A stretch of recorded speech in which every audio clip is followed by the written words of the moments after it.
Senhor, Deus de bondade, de amor, de justiça, Jesus de Nazaré, nosso irmão, nosso mestre, nosso guia, pedimos licença para mais uma noite de estudo.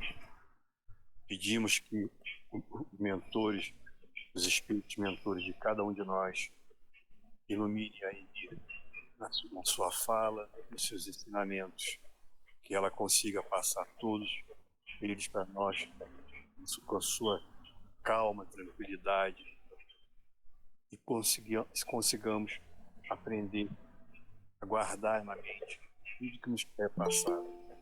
Pedimos proteção para todos os que estão presentes e mesmo os que não puderam chegar até agora.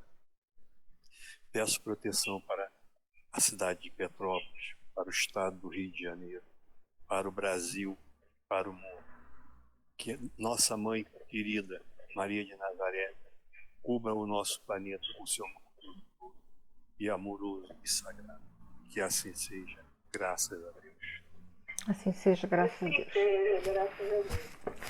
Bom, hoje nós pretendemos fazer o capítulo 23 e também o capítulo 24, tá? Eles basicamente estão entrelaçados.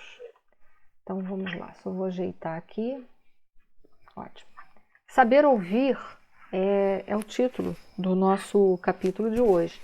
E saber ouvir é escutar, gente, porque ouvir tem a ver com as funções do aparelho auditivo. Então, desde que a gente não tenha nenhuma lesão significativa, a gente ouve. Então, esse capítulo ele fala de escutar, de dar atenção, de mergulhar, de criar uma empatia, de dar uma atenção especial, de procurar o entendimento nas palavras que o outro está proferindo. Então, é algo muito mais profundo do que só ouvir palavras, mas é mergulhar e sentir as palavras que estão sendo proferidas e dar a elas a devida importância que elas merecem.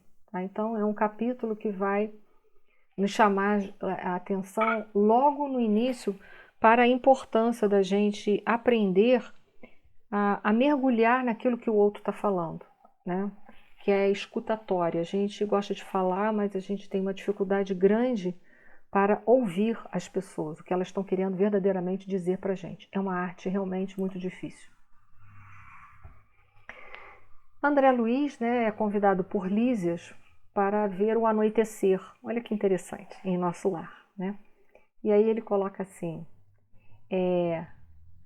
o André Luiz estava conversando com a dona Laura, chega o Lísias e fala, olá, ainda não se recolheu? Perguntou sorridente. E enquanto os jovens se despediam, convidava-me solícito, vem ao jardim, pois ainda não viu o luar destes sítios. A dona da casa entrava em conversação com as filhas, enquanto, acompanhando Lísias, fui aos canteiros de flores. Para a gente começar, a gente precisa recapitular as questões tanto das flores quanto dos animais na espiritualidade. Existem plantas e animais na espiritualidade. O entendimento que os animais lá não são animais qualquer, né? Não são animais, são animais domesticados, que já guardam algum conhecimento, já foram adestrados aqui, né? Então não são animais ferozes ainda nos seus primórdios dos seus estágios no reino animal. São animais que já fizeram uma caminhada mais longa e já guardam algum nível, né, de evolução. Então esses animais, eles existem no plano espiritual, falando da questão dos animais, e eles são tutelados por pessoas na espiritualidade. Então os animais eles não ficam soltos como aqui no nosso mundo, que temos animais de rua abandonados, não. Eles são tutelados, eles têm alguém que são responsáveis por eles, não só responsáveis em dar cuidados e ensinamentos, mas também em mantê-los no plano espiritual. Porque como o animal ele não tem o pensamento contínuo, André Luiz explica que ele precisa de alguém para ajudá-lo a manter a sua forma perispiritual, a sustentá-lo no plano da espiritualidade. Esse assunto ele só foi abordado nas obras de André Luiz. Nós não vamos ver esse enfoque com profundidade nas obras de Allan Kardec, porque não teve tempo para fazer essa exploração toda, esse mergulho todo. Isso veio, essas informações mais detalhadas vieram nas obras de André Luiz. Precisamente aqui as informações eu estou tirando daquele livro dele, Evolução em Dois Mundos. Então ali o André Luiz ele coloca vida na espiritualidade. Plantas e animais domesticados pela inteligência humana durante milênios podem ser aí aclimatados e aprimorados por determinados períodos de existência, ao fim dos quais regressam aos seus núcleos de origem no solo terrestre para que avancem na romagem evolutiva, compensados com as valiosas aquisições de acrisolamento pelas quais auxiliam a flora e a fauna habituais à Terra, com os benefícios das chamadas mutações espontâneas. Eu fico imaginando Darwin, quando ele desencarnou e chegou no plano espiritual, quantas respostas ele não teve, porque ele não compreendia o elo perdido. Ele não compreendia todas as nuances das mutações genéticas que ocorriam aqui. Ele dava como fatores de mutação as questões do clima, das temperaturas e, enfim, dos fatores ambientais, né, como um todo. Mas para muitas respostas ficavam lacunas.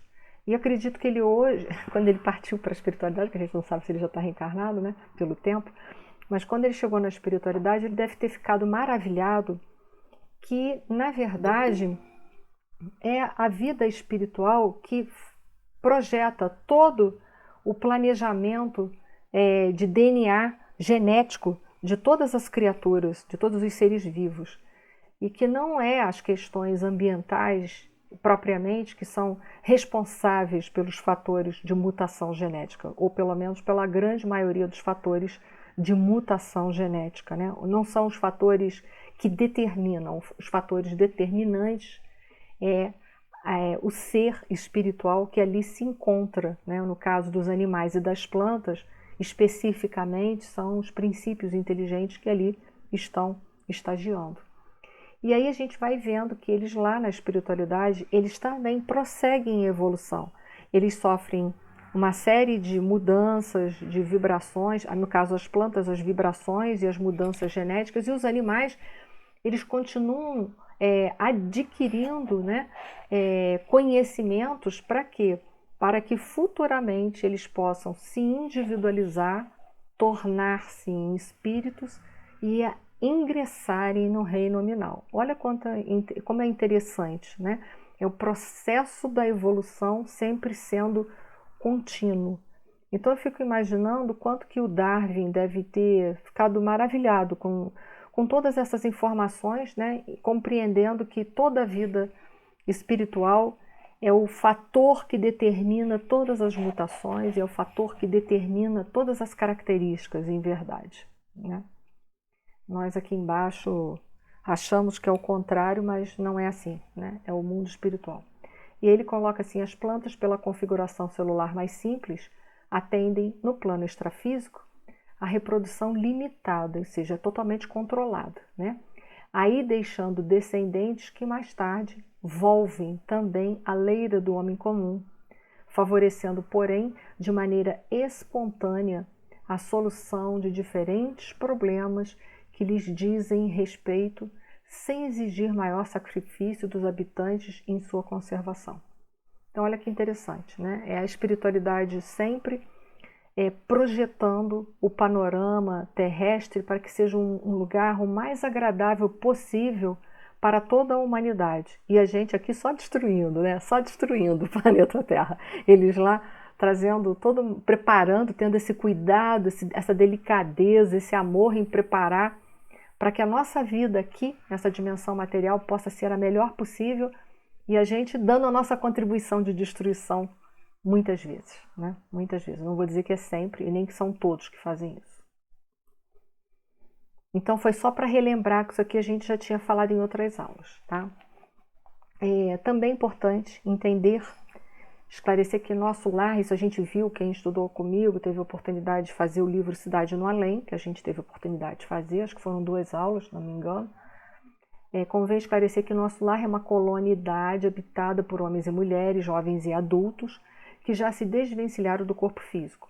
Outras colônias, cidades espirituais, porém, existem às centenas em torno da Terra, obedecendo às leis que lhe regem o movimento de rotação e de translação.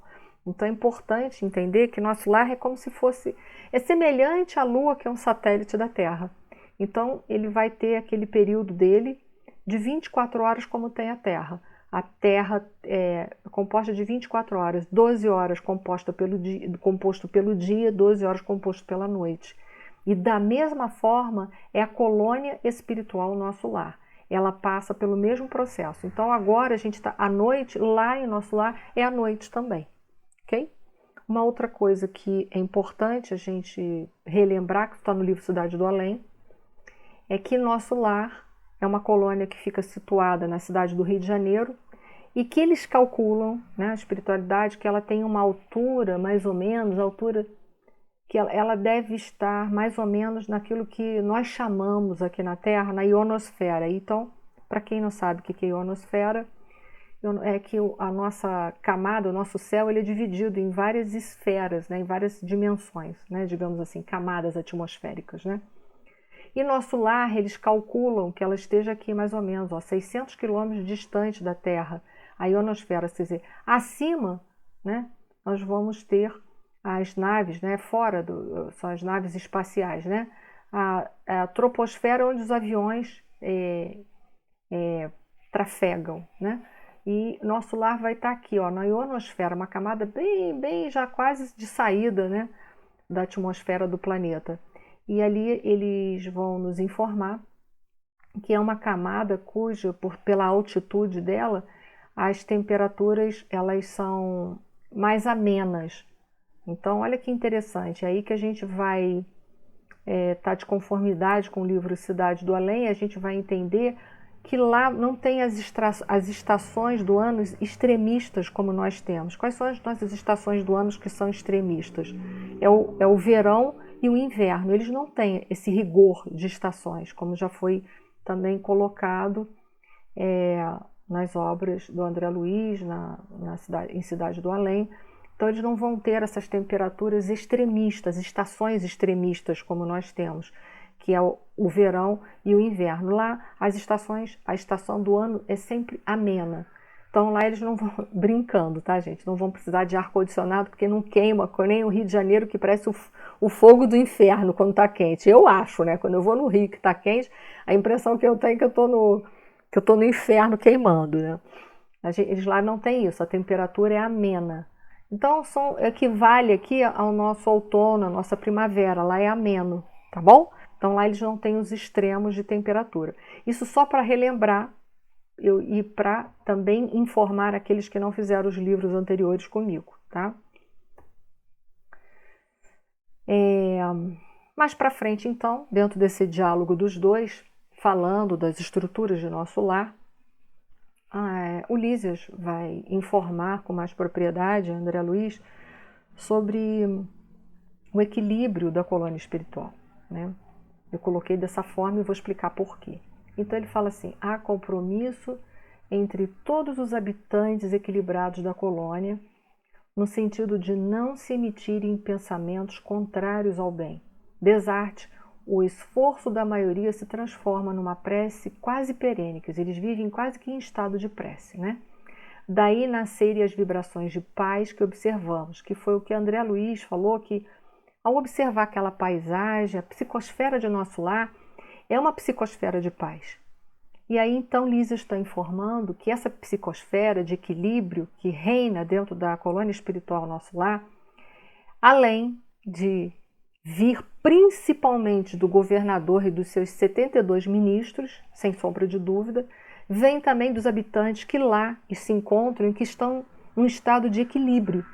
Eles mantêm essa psicosfera de paz, de tranquilidade que reina em nosso lar. E aí eu fiquei pensando, né, a gente aqui, na nossa dimensão, no planeta Terra, a gente sempre nas nossas preces, a gente deseja que a nossa Terra seja uma localidade de paz e amor. Mas qual tem sido a nossa contribuição de paz e amor para que essa Terra, que a gente vive seja uma localidade de paz e amor. É da responsabilidade nossa, é isso que o Lísias está mostrando para o André Luiz. O lugar é bom porque as pessoas procuram vibrar no bem, porque as pessoas procuram viver dentro de um sentimento, vibrando dentro do bem, de um sentimento do bem maior. Então lá é assim porque há um esforço muito grande dos seus habitantes em manter essa psicosfera. Cabendo a nós pensarmos e refletirmos que assim poderá ser também a nossa casa onde a gente está com a nossa família. Assim poderá também ser a nossa cidade onde a gente habita. Assim também poderá ser o estado onde se encontra a nossa cidade. E assim também poderá ser o país e o mundo inteiro onde nos encontramos no planeta Terra. Mas isso é uma construção de cada um. A gente quer paz, a gente quer amor sem esforço para adquirir isso. Então como? Fica difícil, né? Aquilo que a gente quer, a gente tem que lutar muito para adquirir, tem que trabalhar por onde. E aí eu achei interessante que em dado momento dessa conversa é interrompido por Lísias que vai receber uma informação através de um aparelho que é muito semelhante àquilo que nós temos hoje aqui na Terra, já temos há algum tempo, né? E que nós chamamos de TV. Então, eu achei muito interessante. Então, eu vou só ler isso aqui para a gente pegar o conteúdo da mensagem e depois falar um pouquinho rapidamente da TV. Após enlevar-me na contemplação do quadro prodigioso, como se estivesse bebendo a luz e a calma da noite, voltamos ao interior, onde Lísias se aproximou de pequeno aparelho postado na sala, à maneira de nossos receptores radiofônicos. Aguçou-me a curiosidade que iríamos ouvir. Mensagem da Terra? Vindo ao encontro de minhas interrogações íntimas, o amigo esclareceu. Não ouviremos vozes do planeta. Nossa transmissão baseia-se em forças vibratórias mais sutis que as da esfera da crosta. Porque aqui, quando a gente liga os nossos aparelhos, né, de comunicação, o que a gente escuta? Inflação, escândalo político, violência, serial killer, né? Isso não adianta ele esperar isso em nosso lar, né? Então, o Lísias já vai informando para ele que a coisa é muito mais profunda, né? Não há recurso, indaguei, para recolher as emissões terrestres? Sem dúvida, diz Lísias, que temos elementos para fazê-lo em todos os ministérios. Entretanto, no ambiente doméstico, olha só, o problema de nossa atualidade é essencial. Então, eles procuram levar para o ambiente doméstico também coisas que sejam úteis, até porque a psicosfera de nosso lar é boa porque eles cultivam bem. Então, eles só ouvem o que há necessidade realmente de ouvir. Não cultuam ainda o mal como a gente, porque se a gente está, por exemplo, passando na rua e vê um acidente automobilístico, a gente logo estica os olhos para ver se tem sangue, cabeça para um lado, né, braço para o outro. Eles lá não cultivam isso. Eles vão direto ao que é essencial. O que dessa informação eu posso contribuir para ser útil? A informação ela tem que ter uma utilidade, não curiosidade, né? A programação do serviço necessário, as notas da espiritualidade superior e os ensinamentos elevados vivem agora para nós outros muito acima de qualquer cogitação da terrestre, ou seja, eles procuram informações que possam ser úteis e não curiosas, né? E aí, só para lembrar que o aparelho de TV, basicamente, ele estava em protótipo, estava começando a ser projetado em 1926, né, pelo escocês John, não sei o que, Logie Birdy, não sei se é assim que se pronuncia. E mais tarde ele foi aperfeiçoado com outros elementos por um pesquisador, um cientista chamado Philo Taylor, não sei como é que se lê esse nome aí. Então, ele foi aperfeiçoando isso, né? A gente vai jogando isso para frente. O livro Nosso Lar foi escrito em 1944. Né? E bem mais para frente, a gente vai ver que ocorrem as transmissões verdadeiramente, surge aquilo que a gente está mais próximo daquilo que nós podemos chamar da televisão valvulada, porque aqui muita gente, eu nem sei a idade de todos do grupo, mas se eu falar de televisão valvulada aqui para alguns, vai perguntar assim, como assim televisão valvulada? Ninguém nem imagina que antigamente... Hein? O que é, Eduardo? Eu sou desse Eu tempo. também, que tinha que ligar a televisão e esperar 10 minutos para aparecer tanto som quanto imagem. O som vinha primeiro, a imagem depois, né? Quem não tinha televisão ficava na janela do vizinho. Isso mesmo, né? Daquele tempo de televisão valvulada, preto e branco, eu sou desse tempo. Então, bem mais tarde veio surgindo aquilo que seria já em 1900, quase 28, enfim. Ainda não se tinha, né? E a gente vai ver que a televisão chega no Brasil por Assis Chateaubriand, que traz, né, que vai inaugurar a TV Tupi, mas ele descobre que no Brasil não tinha televisores. Então, como ele inauguraria uma emissora sem televisores? Aí eu sei que ele compra uma quantidade, isso é da história, né?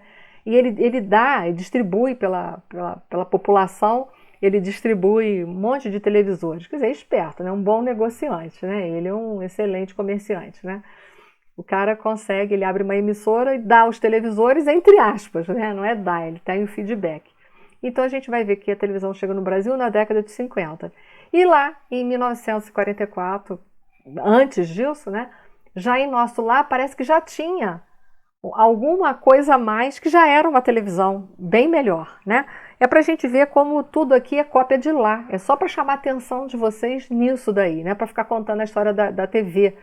Mas é para chamar a atenção de vocês que quando chega aqui, olha, lá eles já estão anos-luz na frente com tudo isso, né? Porque a gente vê que o Lísias liga esse aparelho e logo acontece a comunicação, quer dizer, não era nada valvulado, porque quem aqui passou o tempo da válvula sabe que tinha que esperar 10 minutos para a televisão pegar no tranco.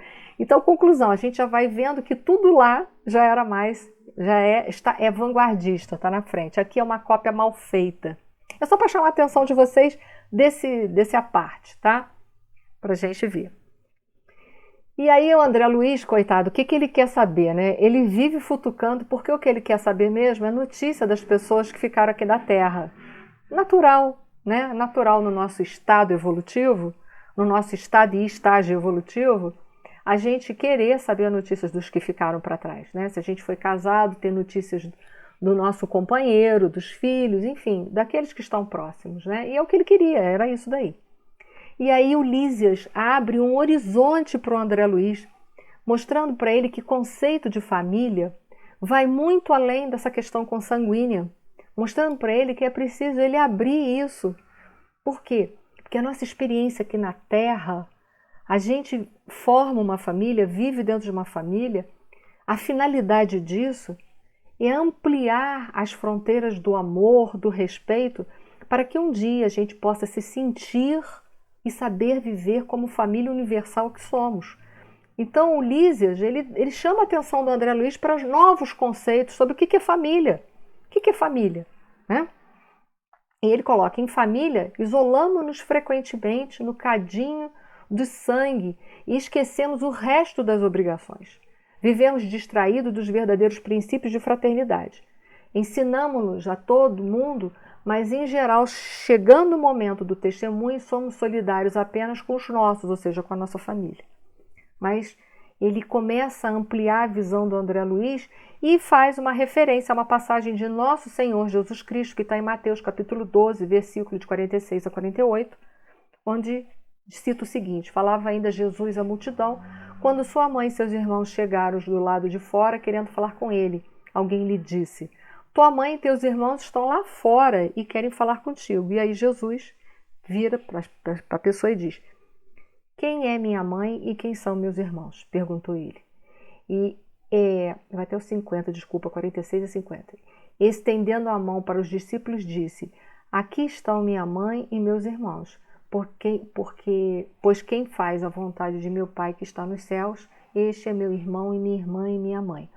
Mostrando, ampliando esse conceito de que família somos todos nós. Nós somos uma grande família. E, em verdade, nós somos irmãos uns dos outros. Os nossos pais são os nossos irmãos, acima de qualquer coisa. E nossos filhos são nossos irmãos. Porque, em verdade, nós somos irmãos uns dos outros. Exercemos papéis aqui embaixo, nessa dimensão material, para aprender a respeitar, para aprender a decantar o nosso amor, mas em verdade nós somos irmãos uns dos outros. Então, olha que interessante, o Lísias abre o conceito para ele e ao mesmo tempo reforça esse conceito mostrando essa passagem do nosso Senhor Jesus Cristo, que Jesus também queria mostrar para nós que nós somos todos irmãos uns dos outros, porque nós somos todos filhos de Deus. Então, isso é o que nós somos uns dos outros. Apesar de a gente não sentir isso, que como Lísias mostra ali, na hora que a situação do mundo fica ruim, a gente procura se ajudar mais em família, esquecendo que aqueles que estão lá do outro lado da rua também são os nossos familiares, que aqueles que moram em outros planetas, quer dizer, em outros países, também são nossos irmãos, né? Até o Lázaro Barbosa, né, que foi preso hoje finalmente, essa cortina de fumaça, né, lançada, ele também é nosso irmão. Ele é um criminoso, mas ele é nosso irmão que está transviado das leis. Nós também andamos transviados da lei, em proporções diferenciadas, mas andamos também. Então, ele também é nosso irmão e que nós temos que dar a nossa contribuição para ele. Alguém quer falar alguma coisa? Pois não. Sim, Andresa. Eu tava assistindo essa semana o filme sobre a vida do Divaldo. Sim, muito bom. E aí tem uma passagem muito interessante quando ele está distribuindo alimento e um morador em situação de rua joga dejetos em cima dele, e aí ele coloca isso, né? Que esse é o irmão mais difícil de amar, mas de repente é o que mais precisa de amor e o que ele mais precisa daquele irmão que está ali naquela condição. Que o outro que está com ele fala, deixa ele para lá, não faça isso, e tal, tenta repreender, e ele fala, não, deixa ele, porque de repente é dele mesmo que eu preciso mais para aprender a amar. Mas é verdade, às vezes são essas pessoas difíceis que a gente quer se livrar, mas são eles que vão ser os nossos mestres, os nossos professores na existência atual. Eu sei que não é isso que a gente quer, né? Porque é muito difícil amar aquele que espizinha a gente todos os dias, que nos ofende, que, enfim, tripudia com a nossa condição. Mas às vezes são esses que vão realmente nos dar condição de dar um salto quântico no nosso amor, na nossa evolução em amar o próximo. Por isso que eu citei o Lázaro, porque eu sei que quando a gente vê aquela série de crimes que ele cometeu, a gente fica revoltado. E em geral, a nossa primeira reação é dizer, tomara que morra. Mas não, deveria ser, tomara que ele possa ter um reajuste qualquer ainda nessa vida. Que a gente sabe que ele não vai se transformar em anjo nessa vida. Mas se ele já puder diminuir um pouco o grau de violência que há dentro dele, já é um ganho para ele e um ganho para nós também saber lidar com uma pessoa dessa. Não é moleza, não. Né? Precisamos amar o que não é amável. Né? Não é isso? Amável? Eu perdi ali a frase. Peraí, deixa eu voltar para o chat. Precisamos amar o que não é amável. É verdade. É uma tarefa difícil, inclusive o que temos dentro de nós.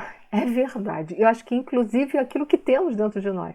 Se a gente conseguir amar aquilo que dentro de nós é muito negro e muito sombrio, vai ser fácil amar a sombra do outro, porque a gente vai entender a sombra do outro. Né? Quando a gente, em geral, né, Lázaro foi baleado, não sobreviveu, a Valéria Massi colocou ali. Que pena, né? Eu digo que pena no sentido de que, né, talvez se ele tivesse uma reabilitação, que é o que não acontece, né, nos presídios do Brasil, ele poderia ir para a pátria espiritual em outra condição. É isso que eu digo, só isso. Né? Mas se a gente conseguir amar, voltando, a gente quando a gente se desequilibra diante de uma violência de uma pessoa, é porque muita violência ainda existe dentro de nós. É isso que a gente tem que olhar. É isso que eu tenho procurado olhar. Quando a gente vê uma pessoa como esse, né, que mata, estupra e etc e tal, e a gente fala, ai, devia morrer, para, porque o que dentro de você você está querendo matar que precisa ser resolvido? É isso que a gente deve ver. Porque a violência do Lázaro é ele que tem que resolver, mas a minha violência de dizer que eu quero que ele morra, quem tem que resolver sou eu, não é o Lázaro. Né? Então, é isso que a gente precisa fazer. Sim. Fala, Rosana. Nesses casos, inclusive, eu penso muito que a gente quer que morra para se livrar dele, só que ele não vai morrer. E aí ele vai continuar no plano espiritual, atazanando, e a gente não vai ver, né? Exatamente, pior até. Aumenta, né? Porque Aqui no planeta, cada um fechou sua casa, se mudou e tal, se protegeu. Mas e espírito? Não tem Quem como. de nós consegue se proteger dele? Talvez a gente não consiga. Uma marginal. E talvez a gente nem consiga, né, Rosana? Porque se a gente traz esse nível de violência, ou traz algum nível de violência, a gente se torna suscetível à influência de um Lázaro desencarnado, né? E se a gente mata um Lázaro aqui, digamos que foi proposital ele ter sido baleado, não sei qual foi a condição, e também a gente não está lá para julgar isso, mas a gente acaba criando um vínculo muito grande com o Lázaro de responsabilidade por ele, pela vida dele. Então a gente acha que matando a pessoa matou o mal. Não, matando a gente perpetua o mal que a gente não quis dar conta. Porque o Lázaro, ele merece ser reeducado, né? Não sei se você queria falar mais alguma coisa, me perdoe se eu te interrompi. Não, é isso mesmo. É isso aí. Então, essa é a nossa visão, né? De família, né? A família é muito maior do que a gente supõe. Deixa eu pegar aqui que eu perdi o slide aqui, vamos lá. E aí, eu achei interessante, eu intitulei, esse parágrafo que o Lísias está explicando a ele uma situação de transtorno em nosso lar, em função de querer saber notícias daqueles que estão na Terra a qualquer preço. Eu intitulei esse parágrafo como Os Bons São Tímidos, que fazem parte da questão 932 do Livro dos Espíritos, onde Kardec pergunta, né, sobre essa questão de ser bom e por que a gente não consegue transformar essa questão do nosso planeta. E aí a resposta dos espíritos é que eles dizem que os bons ainda são tímidos. E aí o que a gente vai dar como interpretação, que é uma coisa vasta, né? Eu estou emprestando a minha interpretação, mas essa pergunta é uma pergunta filosófica de profundidade muito grande, que serve para todos nós refletirmos o caminho das decisões, que a gente acha às vezes, a gente confunde às vezes medo, omissão com tolerância. Então a gente vai deixando as coisas tomarem proporções muito grandes, achando que com isso a gente está sendo tolerante. Mas tolerância é uma virtude, como toda virtude ela é dinâmica. Então se toda virtude é dinâmica, ela requer de nós uma atitude diante de uma situação. Atitude que pode ser o silêncio, atitude que pode ser externada em forma verbal pela necessidade dela. Então a gente acha muitas vezes que tolerância é engolir tudo a seco e deixar que tudo corra de qualquer maneira. Enquanto que muitas vezes a gente vai ver aí pela essa situação que tolerância é se posicionar. E quando a gente se posiciona, tem um problema muito sério aqui na Terra, pelo menos. A gente sabe que a gente, quando se posiciona, a gente ganha uma meia dúzia de inimigos e uma meia dúzia de amigos. Eu não sei se, né? A grande maioria das vezes é assim que acontece. Mas é saber ter maturidade para suportar a meia dúzia de inimigos que a gente vai ganhar. E nem ficar revoltados que ganhou eles, mas fazer de tudo para que você não se torne inimigo deles. Deixa que eles deem conta da situação de inimizade que eles criaram, né?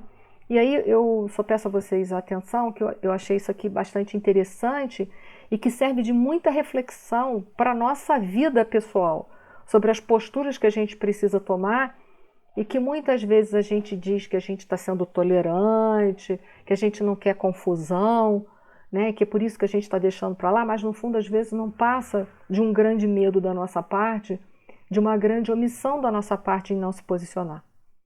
Porque a gente pode se posicionar sem ser violento, apenas se posicionar e pronto, né? Sem medo de nem precisar ser aceito e nem ser excluído, sem medo de ter a necessidade de ser aceito ou medo de ser excluído. Tome as tuas posições e siga o teu caminho, na intenção de que você fez o melhor que você dava conta, não o melhor que existe. Que o melhor que existe, por exemplo, Jesus faria muito melhor que eu, ele está muito acima de mim, mas é o melhor que eu dou conta dentro daquilo que eu enxergo. É isso que a gente tem que pensar. Então, a respeito de querer ter a notícia das pessoas que ficaram na Terra a qualquer preço, sem o limite da educação, que às vezes a educação é uma coisa que põe limite, e a educação é isso que eu falei para vocês, quando a gente se posiciona como educador, que tem hora que a gente a gente está na condição de educando e tem hora que a gente está na posição de educador. Então, quando a gente se posiciona, é o que eu disse para vocês, que é quando a gente arranja uma meia dúzia de inimigos, né? Coloca assim, no início da colônia, todas as moradias, ao que sabemos, ligavam-se com os núcleos de evolução terrestre, então eles tinham intercâmbio. Ninguém suportava a ausência de notícias de parentes de parentela comum. Do Ministério da Regeneração ao da Elevação, vivia-se em constante guerra nervosa. Por quê? Porque a gente começa a saber de uma porção de coisa na Terra, e se a gente não tem maturidade, a gente entra dentro daquele nível de violência. É o que eu disse para vocês, se a gente começa a seguir essas notícias que a televisão dá para a gente repetidamente de violência, daqui a pouco a gente está levantando e socando na mesa. Porque a gente não aguenta mais, a gente não tem a evolução de um Gandhi, a gente não tem a evolução de Nosso Senhor Jesus Cristo, que a gente consegue ver as coisas muito além. É aí que a nossa violência se apresenta. Então, é o que acontecia lá. Boatos assustadores perturbavam as atividades em geral. Mais precisamente há 2 séculos, logo ali, né, 2 séculos, um dos generosos ministros da União Divina compelia a governadoria a melhorar a situação, porque tinha que tomar uma decisão. Por quê? Porque aquelas informações estavam desequilibrando muito as pessoas do nosso lar. E o clima, ao invés de ser de paz e de amor, imagina, era um clima nervoso, cheio de conflitos. Então as pessoas não tinham maturidade para a notícia, né? E aí o ex-governador era talvez, olha só como Lísias foi bondoso, né? Talvez demasiadamente tolerante. Como é que virtude pode ser demasiadamente extremista? Não existe, né? Ah, mas eu sou muito humilde. Que negócio é esse? Falou que é muito humilde, meu filho, ali acabou de mostrar a tonelada de orgulho que é a pessoa.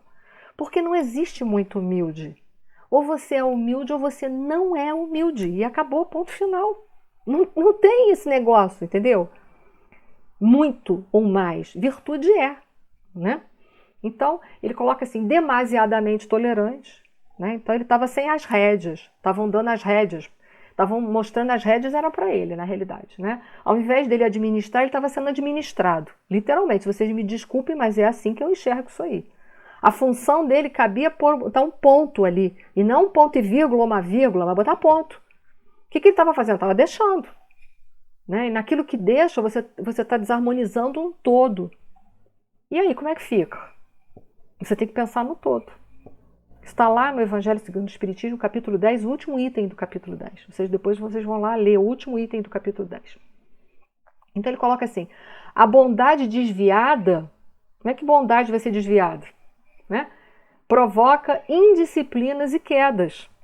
Então, assim, estava num clima de indisciplina. Ele estava ali na função de administrar e de trazer condições para a disciplina e estava se vivendo a indisciplina. A Boluda está aqui piando, está mandando alguma notícia para vocês, deve ser beijo. E aí ela coloca assim, e de quando em quando as notícias dos afeiçoados terrestres punham muitas famílias empolvorosas. Olha aí a confusão. Os desastres coletivos no mundo, quando interessassem algumas entidades em nosso lar, eram aqui verdadeiras calamidades públicas. Por quê? Porque lá a gente está no mundo cuja matéria é mais que intenssenciada. Então, tudo que a gente pensa, a gente plasma. Olha que inferno que era isso. Né? Olha o cuidado que tem que se ter para administrar uma situação dessa. Deixa eu ver onde que eu parei. Segundo o nosso arquivo, a cidade era mais um departamento do umbral. Olha só, ele estava fazendo, com todo respeito, né? Mas isso é para a gente aprender com ele. Ele não estava nas funções administrativas dele. Ele não estava administrando uma colônia, e sim uma repartição do umbral, né? Que propriamente zona de refazimento e instrução. Amparado pela União Divina, que era o único que não estava desequilibrado, o único, hein? O governador proibiu o intercâmbio generalizado. Houve luta, claro, gente. Luta o quê? De interesses pessoais. Por quê? Porque o povo queria continuar sabendo as fofocas da terra. Essa é a verdade, né? Se transferiam daqui para lá como fofoqueiros e continuavam querendo na mistura da fofoca, né? Então, houve lutas, porque eu falei para vocês, vocês vão ganhar uma meia dúzia de inimigos. Houve lutas. Meia dúzia, sim, né? Bota meia dúzia elevado a 1000, né? Mas um ministro generoso que incrementou a medida valeu-se dos ensinamentos de Jesus que manda, só um minutinho, que manda os mortos enterrarem seus mortos e a inovação se tornou vitoriosa em pouco tempo. E aí eu só lembrei, a passagem está em Lucas capítulo 9, 59 a 60. Senhor, consente que primeiro eu vá enterrar meu pai. Jesus lhe retrucou, deixai os mortos o cuidado de enterrar seus mortos. Quanto a ti, vai anunciar o reino de Deus. Ou seja, deixa as coisas que são da terra, que a terra resolve. E as coisas que são do Espírito, resolva você as coisas que são do Espírito. Essa passagem foi trabalhada no Evangelho segundo o Espiritismo, no capítulo intitulado Estranha Moral. Muito interessante esse capítulo, quebra muitos paradigmas esse capítulo, né? Então é muito interessante a gente entender isso.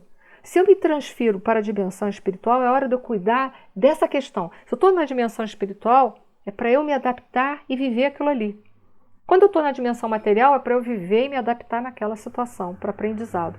Porque se a gente está vivendo aqui na dimensão material, mas está com a cabeça em outro lugar que não interessa, o que acontece? A gente não experiencia aquilo que é para experienciar. Então, assim, é um recado, né? O ministro foi sábio, usou os ensinamentos de nosso Senhor Jesus Cristo. Deixa a vida material para aqueles que estão na dimensão material administrar e equacionar esses problemas. E nós que estamos na dimensão espiritual, vamos viver essas experiências e vamos equacionar os problemas dessa dimensão. Ou seja, se adaptem e vivam a nova realidade. Muito interessante, né? Esses ministros também não são moleza, né? Eles logo dão um recado lá em nome de Jesus e a gente fica voando durante 3 dias, a gente fica rodando com aquela informação sem saber onde vai parar. Nosso lar vivia em perturbações porque, não sabendo ouvir, não podia auxiliar com êxito e a colônia transformava-se frequentemente em campo de confusão. Então não sabia ouvir, não sabia escutar, não dar atenção, não refletir aquilo que você está assimilando, aquilo que o outro está te ofertando ou que as coisas ao redor estão te informando. É preciso a gente estar antenado aqui, agora, nos nossos momentos. Saber escutar é dar atenção, é colocar todo o ser naquilo que você está se propondo. Se é escutar o outro, se direcionar, dar todo o seu ser para aquela pessoa. Se é um estudo, um trabalho, é dar todo o teu ser, toda a tua emoção, tua vida para aquele estudo, para aquele trabalho. Em outras palavras, eu acho que os budistas chamariam isso de estar no aqui e agora. E que é de suma importância a gente estar no momento presente. A nossa consciência egóica joga a gente para o passado ou para o futuro, que é o lugar onde a gente não tem domínio nenhum e ela domina plenamente. Uma coisa que a gente precisa pensar. E o único momento que a gente muda todo o nosso roteiro de vida e faz a diferença na nossa vida é o momento de agora. Porque o passado já foi. O que a gente fez era o que a gente dava conta naquele momento. E o futuro ele vai ser formado a partir do teu presente. Então, se você não está pleno aqui no teu presente, o que você está plasmando para o teu futuro? O caos. Então, é hora da gente antenar para aquilo que é importante. Deixa eu agora olhar no chat, porque algumas pessoas fizeram umas referências e eu não pude dar atenção, peço perdão. A Ana Celina está colocando assim, nessa situação do irmão que desencarnou, o que vai nos proteger é a oração e nossa boa conduta de pensamentos. É verdade, é o que vai nos proteger das influências do umbral como um todo, dos obsessores como um todo. É o nosso reto pensar, o nosso reto agir. É o pensar de conformidade com o agir. Então é o reto pensar e o reto agir.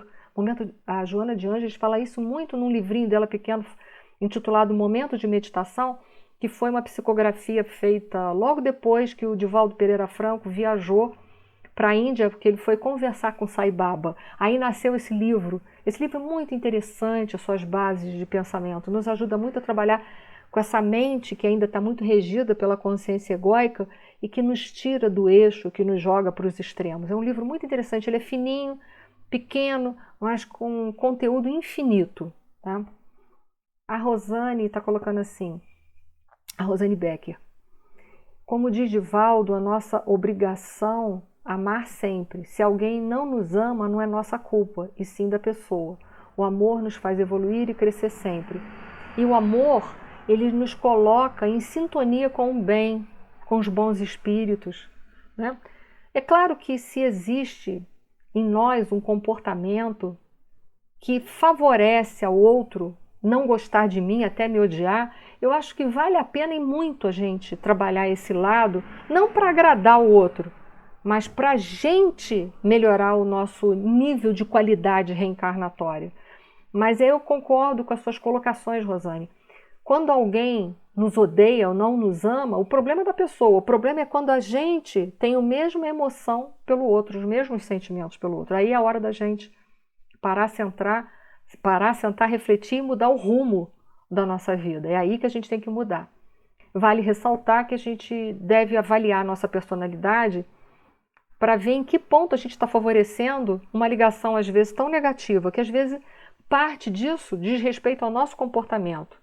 E eu falo isso porque quando a gente lê lá no Livro dos Espíritos, a questão 919A, que é quando Santo Agostinho nos ensina o que a gente deve fazer no final do dia, que é a reflexão, a avaliação de todo um dia, ele diz, em dado momento dessa avaliação do dia, que a gente deveria perguntar para o nosso inimigo o que ele pensaria a respeito do nosso comportamento em tal situação. Eu acho isso, assim, o cúmulo da coragem.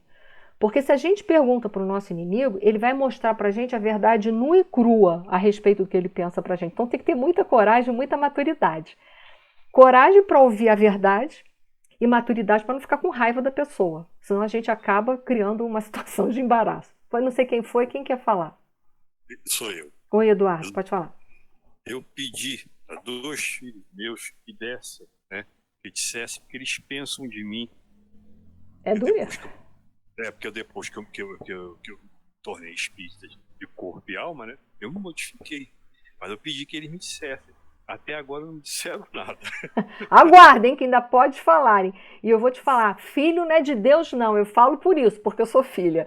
Se eles resolverem falar, pode ser que vocês não gostem, né? Mas eu tô brincando, mas a gente tem que estar preparado, porque numa hora que a gente faz uma pergunta, pressupõe que a gente está preparado para ouvir uma resposta, seja em que nível que essa resposta vier. Ou que, no mínimo, a gente tem que se preparar para ouvir, né? Não, mas eu já fiz essa... Eu pedi a eles exatamente para isso, porque eu me vejo de uma maneira. Sim, né? A gente se vê de uma maneira. A gente tem um eu idealizado, né? Eles vêm de outro. Então, eu quero que me digam, vou gravar, né? Vou mandar mensagem, vou gravar, deixar guardado, e de vez em quando escutar e procurar me modificar. Eu sei que no momento, na hora, eu posso até ficar com raiva. Isso acontece às vezes comigo. A pessoa me chama de uma coisa, eu fico chateado. Depois eu paro, vou pensar, e às vezes a pessoa tem razão. E vou até agradecer e pedir desculpa. É um ato de nobreza que vale a pena, viu, Eduardo? Bom, faltam 10 minutos. Eu quero saber se vocês querem que a gente adentre no próximo capítulo, se vocês querem fazer alguma pergunta, ou se querem mesmo que encerrem.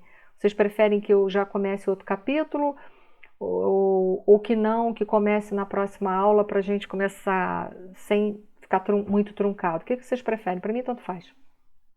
Para mim, eu prefiro que encerre, porque aí eu já vou para outra aula. E o restante das pessoas?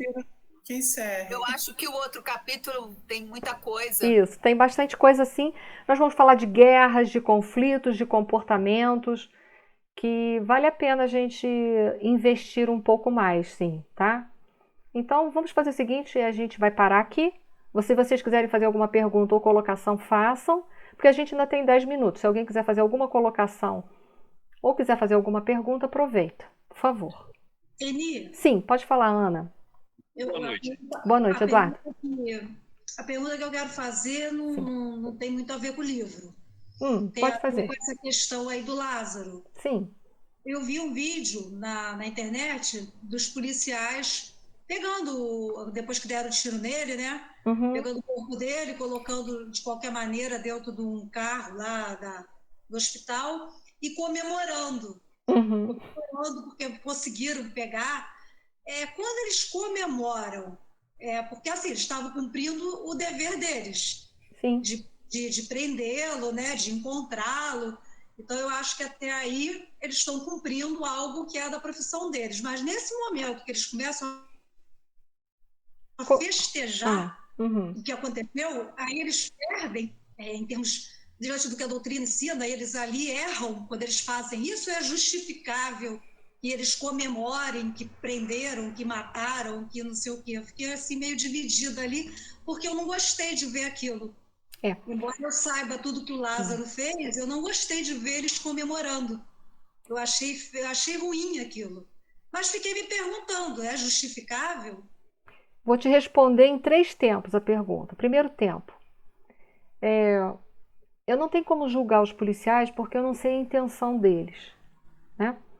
A intenção é tipo assim, que bom, nos livramos dessa peste. Eu não posso dizer que eles pensaram isso, ou se eles apenas estavam ali cumprindo, como você colocou, o seu dever de policial, de manter a ordem pública. Então, eu não posso julgar os policiais nesse sentido, porque Deus avalia a gente pela intenção e não pela ação. Nós somos avaliados pela intenção. Então, se é pela intenção, só se eu pudesse auscultar a consciência dele. Como eu não posso julgar ele, né? O segundo momento que eu vou te responder sobre isso, eu acho uma falta de ética profissional a gente comemorar assim que um bandido foi morto. Uma falta de ética, né? Porque ele morreu, né? Prender o Lázaro haveria um motivo de comemoração porque eles cumpriram com as funções de trabalho. Mas ali houve uma pessoa que infelizmente morreu. Eu digo infelizmente porque a gente não tem direito de tirar a vida de ninguém. Então é nesse sentido que eu digo infelizmente, né? Entendo que as profissões às vezes culminam, como essas, podem culminar num processo de morte. Eu entendo isso. Ok, gente, quem tem para outra aula vai. Eu entendo isso. Então assim, mas eu não faria essa comemoração, sabe por quê? Porque aquela pessoa ali morreu. E não era esse o meu objetivo. O meu objetivo era manter a ordem pública. Então, a ordem pública, em muitos momentos, para serem mantidas, tem que prender uma pessoa. Mas aí, a pessoa ter morrido, eu não comemoraria. Eu acho isso... Boa noite para você, Sônia. Eu acho isso uma falta de ética profissional. Terceiro momento, as questões dos julgamentos no planeta Terra. Nós julgamos para condenar, para punir, enquanto que a questão 903 do Livro dos Espíritos diz para a gente que a gente deve usar o julgamento para discernir. O que é discernir? Aprender. Quando eu estou discernindo, eu estou separando, eu estou decantando uma informação. Então a gente tem que aprender a utilizar as coisas para isso. Como eu disse, num primeiro julgamento, por exemplo, um exemplo. Num primeiro julgamento, o Lázaro é digno de ser morto. Mas num segundo julgamento eu entendo que ele é um espírito imortal. Olha só a amplitude também da questão, né? Eu entendo que ele é um espírito mortal que está nos seus primórdios de reencarnação, cujo senso moral ainda não está desenvolvido e, portanto, o que prevalece para ele é a lei do mais forte. Então ele é um espírito a caminho e eu tenho que entender isso. A minha função é dar a ele condições para que ele elabore esses processos de desenvolvimento moral e não puni-lo, e não torturá-lo, e não retirar a vida dele. Então, assim, essa é a minha visão. Lamentável. Eu acho que eles poderiam ficar felizes ali entre eles, que de alguma forma a violência dele foi contida, mas eu não comemoraria por uma questão ética e de profissão, entendeu? Por quê? Porque ele morreu. Então eu tenho ali uma pessoa que está morta, que merece o meu respeito. Mas isso a gente entende porque a gente tem uma religião que norteia os nossos processos existenciais, o nosso comportamento e a nossa vida. Mas quem não tem uma religião, um conceito moral norteando os seus processos, age dessa forma. Então eu também entendo os policiais, também não estou julgando eles. Em termos, eu também não estou julgando os policiais, tá? É a lei do cão. Oi. Entendi. Então, queria também só dar uma palavrinha a respeito Sim, claro. desse vídeo. Eu também assisti, assim como né, a pessoa que acabou de falar, eu também fiquei assim, bem chocada, né, com a maneira como o ser humano é tratado, né? Uhum. Independente dos seus crimes, é igual você está falando, quem somos nós para julgar? Aí logo me veio, depois eu não quis saber mais de notícia a respeito disso. Eu me isolei, porque não é válido para mim, não é legal, sabe? A mídia sufoca muito a gente fazendo a imagem desse monstro, mas aí me deu na mente a mãe desse rapaz, sabe? A família desse rapaz. É. Eu sou mãe e eu fiquei pensando, né? Você imagina seu filho, né? Que é um ser humano, ser jogado e ser tratado dessa maneira, sabe? Independente do que ele fez, independente da maneira como que ele agiu, ele tem a prestação de conta dele. Com certeza. Mas nós não devemos agir dessa maneira. Então, assim, por que o ser humano gosta tanto disso? Dessa questão de ficar vendo... Aí depois eu tirei horário de almoço, aí entrei no Instagram. O Instagram só falava sobre isso, só mostrava um monte de fotos do cara morto. Então, assim, por que as pessoas são tão viciadas e querem muito ficar presos nessa questão da violência, da morte, então, do troco? Isso é muito triste, sabe? Então, isso Michele, deixa a gente bem chateado. Isso é em função da gente ter ainda uma consciência egóica que não consegue, né, sair desses extremos de atitude. Então, eu concordo com você, ele é um irmão, ele tem um pai, ele tem uma mãe, ele tem família, ele é amado por alguém, como nós somos amados. Então é isso que eu digo, falta ainda no planeta Terra se utilizar da lei do amor para com todos. Eu não digo lei de amor, é deixar a violência crescer na humanidade, a violência tomar conta da situação, não. Eu digo tratar as pessoas com dignidade.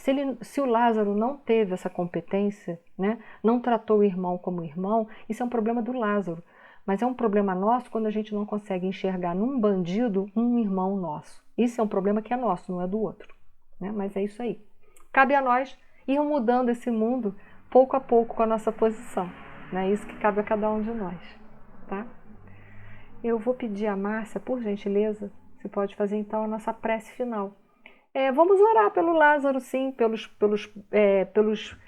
policiais, pelas pessoas que estão em questão, pela família, porque a nossa função é tentar ser diferente, ainda que a gente não seja totalmente diferente, mas é de grão em grão que a galinha enche o papo. Então, é um dia após do outro que a gente consegue ir trabalhando a nossa consciência e sendo pessoas melhores, tá? Pode fazer, Márcia.